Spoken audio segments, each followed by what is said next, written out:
Bonjour et bienvenue sur Install Action, le podcast des futurs agri-acteurs. Je suis Lison Deminck, chargée de projet installation-transmission au réseau des CIVAM normands. Aujourd'hui n'est pas un jour comme les autres, car vous vous apprêtez à écouter notre tout premier épisode de cette série de podcasts. Comme pour chaque première, il convient de se préparer comme il se doit. Alors, prenez vos écouteurs, sortez votre grelinette, ouvrez grand vos oreilles et c'est parti! Tous les projets ont un point commun. Du coup, pour ce premier épisode, j'ai décidé de l'appeler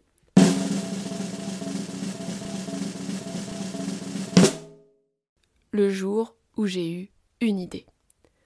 Tout commence au printemps, un lundi matin. Le soleil brille, les premières fleurs pointent le bout de leur nez et les oiseaux gazouillent.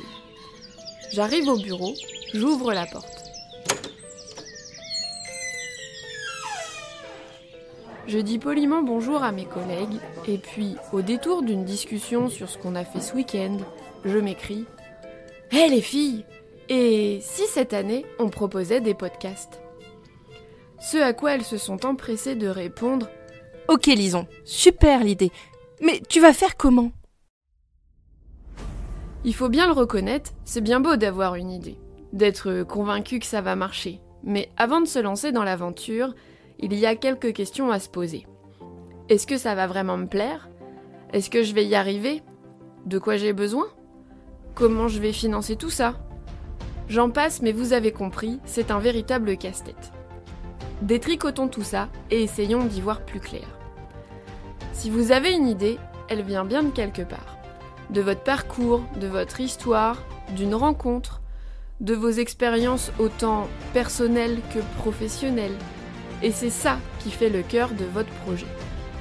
Pour ma part, la mise en place de ce projet de podcast provient directement des porteurs de projets et des agriculteurs que j'accompagne. Beaucoup d'entre eux m'ont confié écouter des émissions de radio quand ils récoltent les haricots ou quand ils font les moissons. Et voilà, l'idée est née. Pour d'autres, ça va venir d'un reportage vu à la télé, ou bien d'une passion pour le jardin potager. Pour illustrer ce cheminement intellectuel qui permet de passer du stade de l'idée à la mise en place concrète du projet, je suis partie à la rencontre de deux jeunes agricultrices. Je les ai questionnées sur leur parcours et comment elles ont fait pour en arriver là où elles sont aujourd'hui. Je vous livre donc le témoignage de Alice, productrice de fleurs coupées dans le Pays de Caux, et de Justine, maraîchère, sur la pointe du Havre. Bon, vous excuserez la qualité sonore de l'enregistrement. Et oui, on n'a pas toujours la chance d'avoir des super conditions pour enregistrer quand on part sur les fermes. Commençons chez Alice. J'arrive sur la parcelle, on est début août et il fait très beau. Pour accéder au terrain, on monte par un petit chemin caillouteux et sinueux. Sa ferme est magnifique. La parcelle surplombe la vallée. Nous avons une vue imprenable sur le village et ses alentours. Autour de nous, des arbres majestueux et des fleurs par centaines. J'ai rencontré Alice pour la première fois en 2020. Depuis, nous avons gardé le contact pour suivre l'évolution du projet. On s'installe sous la serre, je sors mon micro et nous commençons l'interview. Je suis Alice Boissonnet, je suis productrice de fleurs coupées en Seine-Maritime sur deux sites à Héricourt-en-Caux et Crictot-sur-Ouville, installés depuis janvier 2021. J'ai un parcours un peu atypique avec une formation en lettres modernes. J'ai ensuite bossé pendant 8 ans comme expert sinistre pour les compagnies d'assurance, donc dès que vous avez un pépin dans votre maison. Et puis en 2017, j'ai eu un cancer du sein.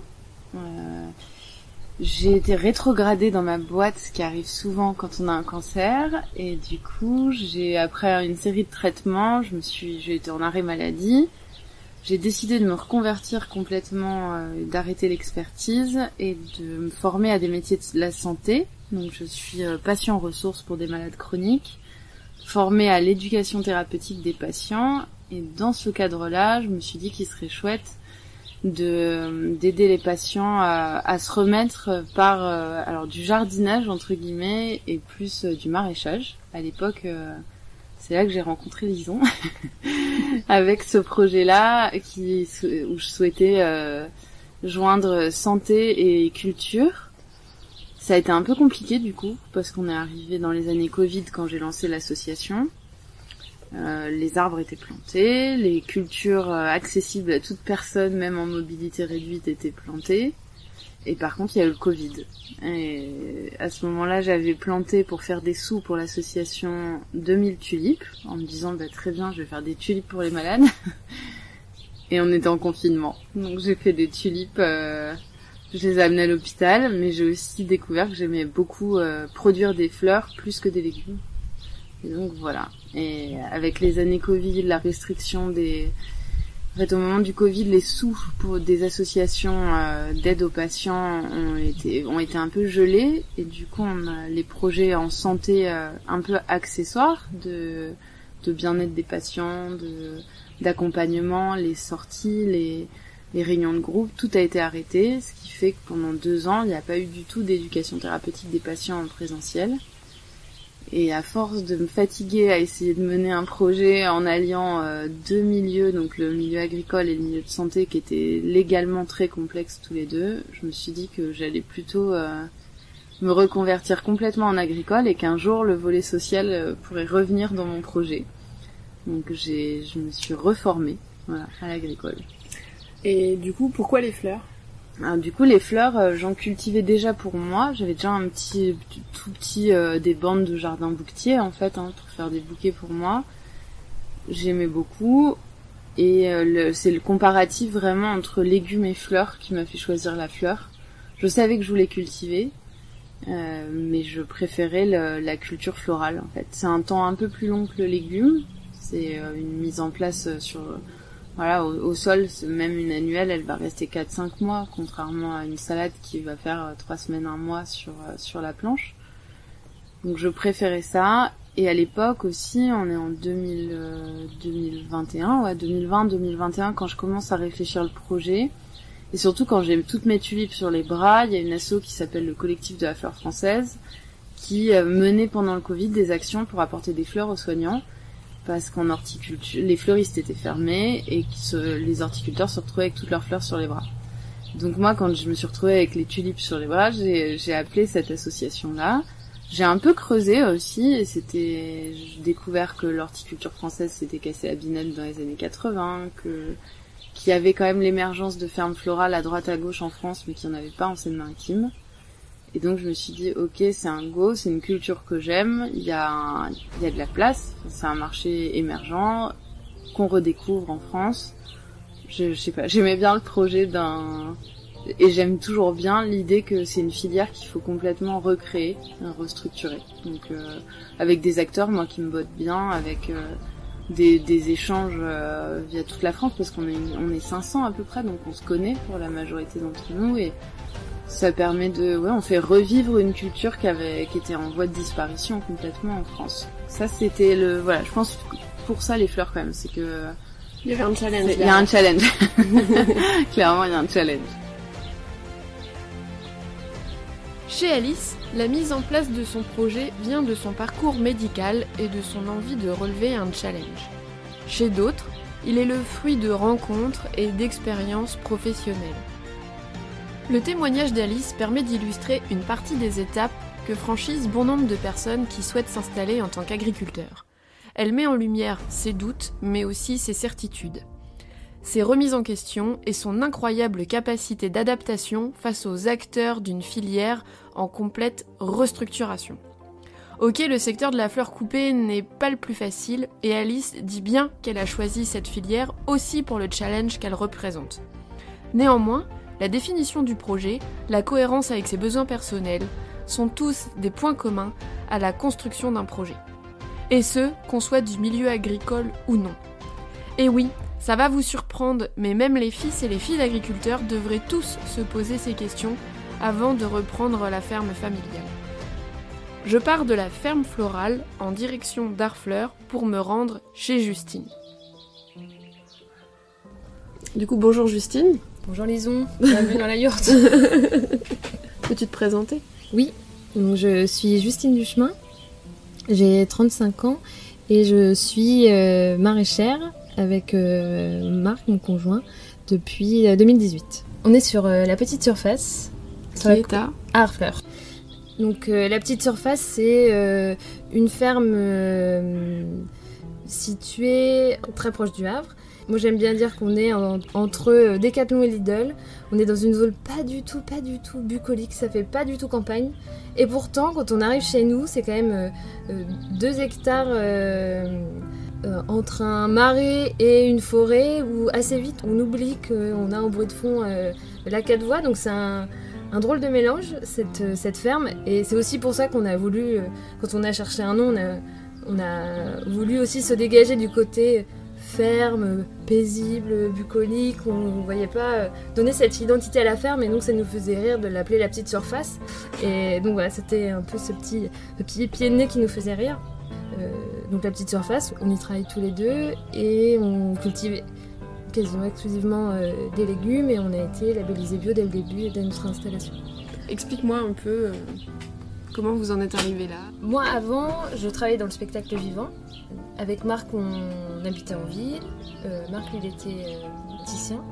Et donc ça, c'était notre travail. Mais juste avant de devenir agriculteur-agricultrice, on a été en voyage pendant longtemps.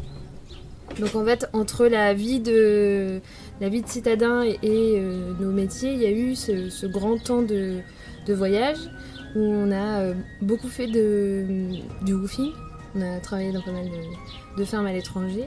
Et le fait de découvrir l'agriculture à l'étranger, je me suis rendu compte que je ne connaissais absolument pas l'agriculture en France.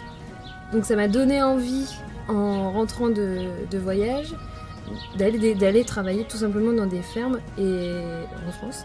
Je me suis dit qu'au moins les rencontres que j'allais faire allaient pouvoir donner quelque chose par la suite. Parce que c'est vrai qu'en voyage, on passe du temps, c'est intéressant sur le moment, mais il n'y a rien qui se construit.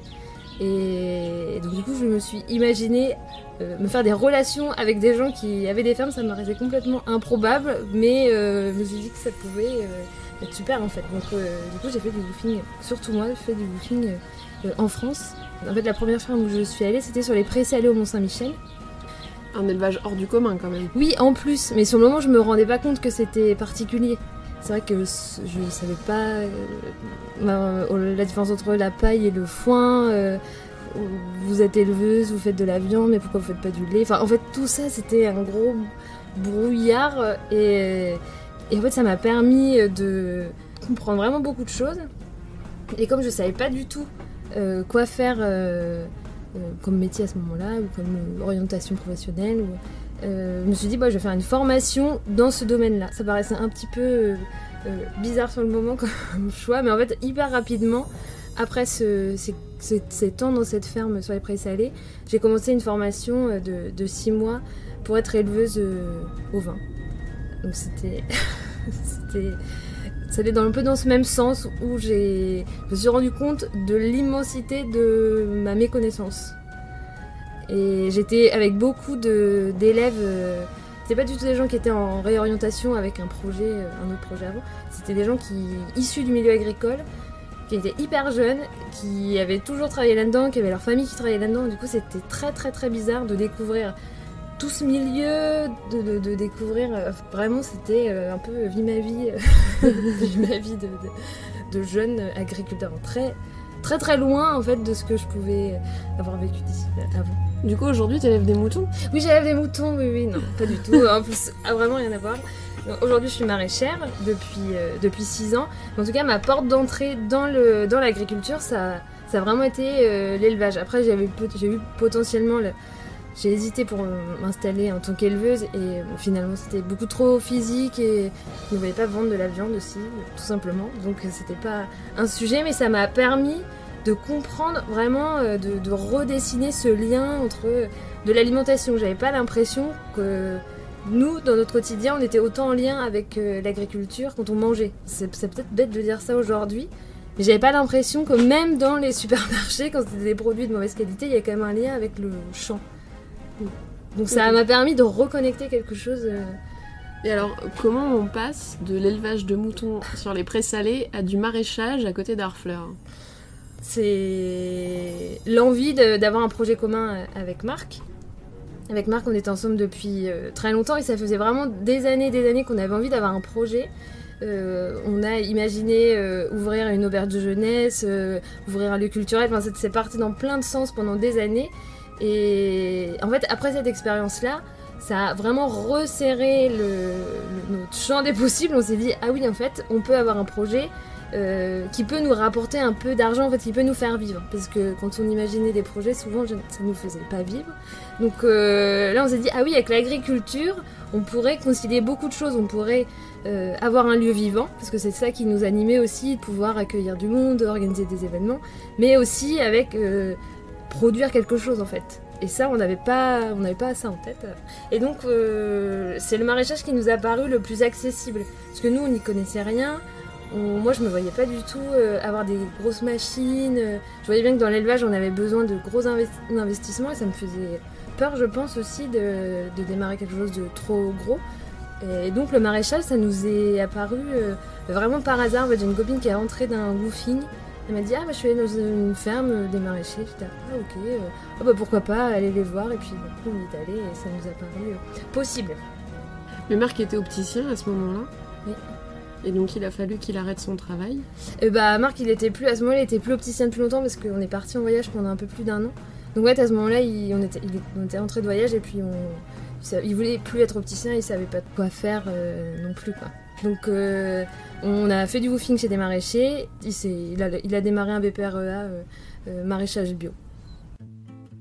Vous l'aurez compris, monter un projet cohérent avec ce qu'on veut, qui on est, nos compétences et les besoins identifiés sur le territoire relève du challenge.